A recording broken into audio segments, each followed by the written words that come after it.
Hello guys, good morning. Isinama pala ako ng mga bata guys. Dito tayo sa Welcome to Camp Puagi Beach.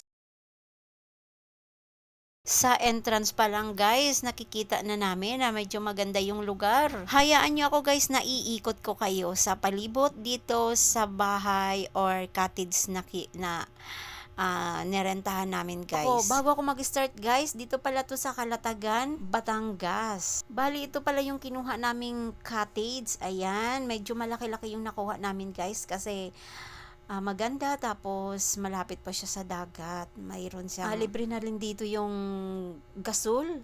Nandito sa likod yung kusina nila. Iakyat ko kayo dito sa tulugan namin guys kasi nag-overnight kami. Bali, ito yung pinakasala. Ayan. Ayan, malaki-laki din to guys.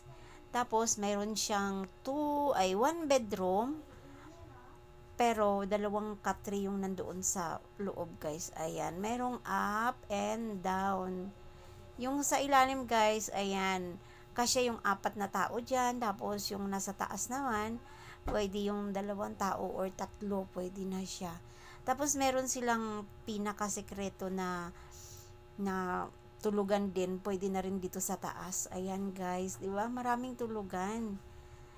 Kaya okay na okay kasi medyo marami kami guys. Ayan.